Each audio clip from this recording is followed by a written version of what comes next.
ертөнцийн нүглийг үүрэгч Бурхны хураг.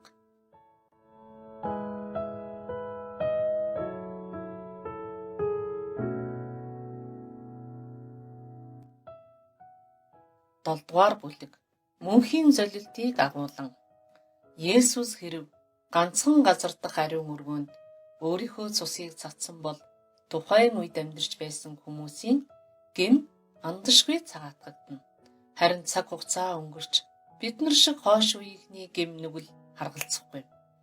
Есүс бүх хүний гэм нүглийг цагаатгхийн тулд Тэнгэрийн хаанчлалд байгаа тахилын ширээ рүү очиж өөрийнхөө цусыг шатаал тахилын эвэрт налжээ. Тэнгэрийн шатаал тахилын ширээний эвэрт цацагдсан учраас л бидний гэм нүгэл үрд мөнхөд угаагдсан билээ. Бурхан эзний асар 1500 жилийн дараа Есүс энэ газарт мэндэлжээ. Есүс Бурханы бяцхан хургийн дүрээр энэ дэлхийд ирсэн юм.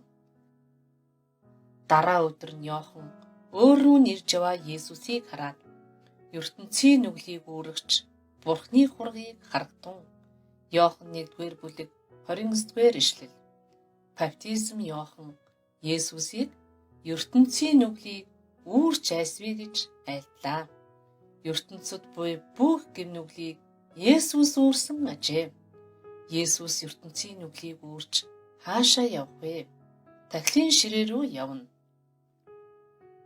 Тахилын ширээний өмнө үхэж цусыг нь ширээний эвэрт нялах ёстой. Энд нэг гол зүйл байгаа. Энэ нь хоёр тахилын ширээ байдаг ажээ. Нэг нь Тэнгэрийн хаанчлалдаа, нөгөө нь газартаа. Хүмүүс үүнийг мэддгүй учраас андуурах тохиолдол их гардаг.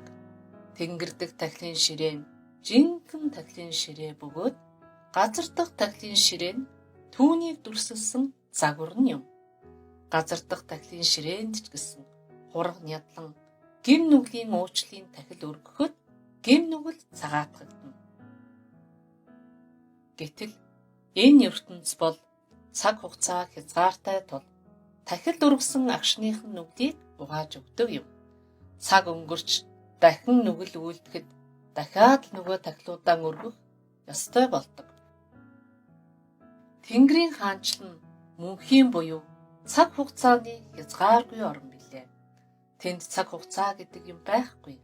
Тэнд өтлөхгүй, өөрчлөгдөж хувирагчгүй. Тэнгэрийн хаанчлал бол үрд амьдрах газар болоё. Есүсийн загламай дурсгасан цусыг барьж хаашаа явах ёстой вэ? Тэнгэр дэх тахилын ширээ рүү юу?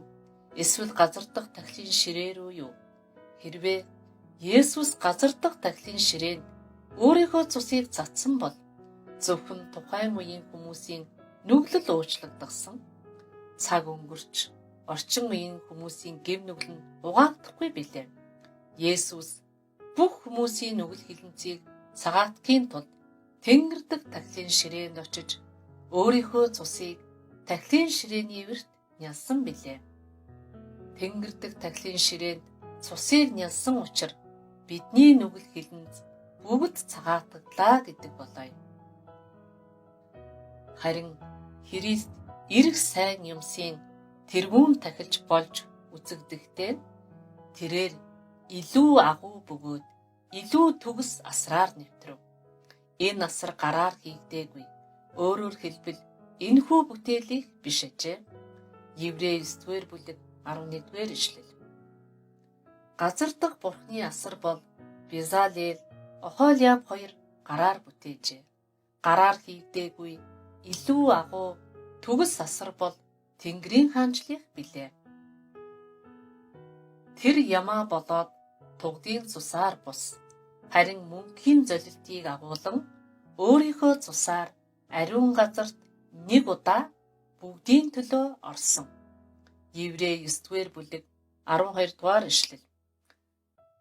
Есүс ямаа болон тугдын цусаар бус. Өөрийнхөө цусаар тахил өргөв. Энэ тахил нь үрд гэм нүглийг уучиж цагаатгадаг мөнхийн уучлалын тахил болоё.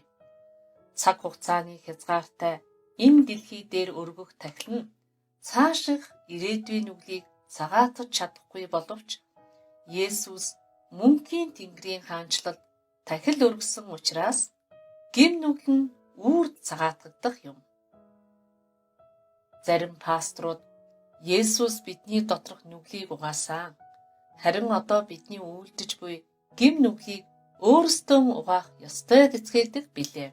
Энэ нь үнэнхүү буруу ойлголт юм. Бидний гим нүглийг угаах нэгэн бол ганц Есүс байдаг учраас Есүс бидний үйлдэж буй гим нүглийг угаагаагүй гэвэл бид хэрхэн нөгөө гим нүглээ угаах вэ? Есүсийн угааж чадаагүй гим нүглийг бид угаах ёстой гэвэл бид Есүсээс илүү чадварлаг гэж үү? Есүс бидний бүх гим нүглийг мөнхөд угаасан билээ. Библи үнэнхүү тэгж хэлсэн байгаа. Харин мөнхийн золилтыг агуулan өөрийнхөө цусаар ариун газарт нэг удаа бүгдийн төлөө орсон. Еврей 9-р бүлэг 12 дугаар ишлэл. Хуучин гэрээний үед гим хийх бүрт тахил өргөх хэрэгтэй байсны улмаас ариун асарт байнга тахил өргөдөг байлаа. Харин мөнхийн тахил нь нэг удаагийн тахилаар бүх гим нүгэл арилдаг тул дахиж тахил өргөх хэрэггүй болно.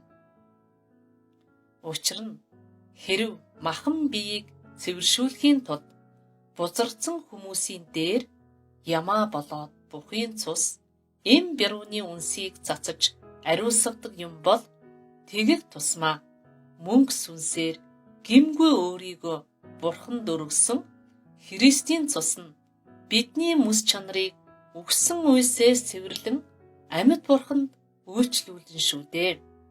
Еврей 9-р бүлэг 13-14 ишлэл.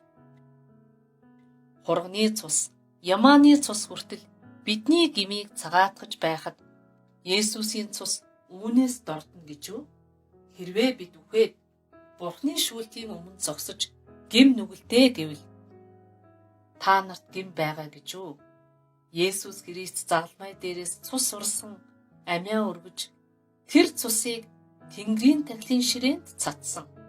Хон ямааны цус гим нүглийг угааж байхад Есүсийн цус чиний гим нүглийг цагаатгаж чадаагүй гэж үү гэж асуухад хариулж чадалгүй үг дуугүй зогсоод байвал галтай тамд орохоос өөр аргагүй. Есүс зөвхөн дотоод нүглийг л цагаатгаагүй. Заримыг нь цагаатгаж заримыг нүглдээгээгүй. Хэний нүглийг угаагаад хэний нүглийг орхиогүй. Бүх хүмүүсийн бүх гим нүглийг үрд цагаатгажээ.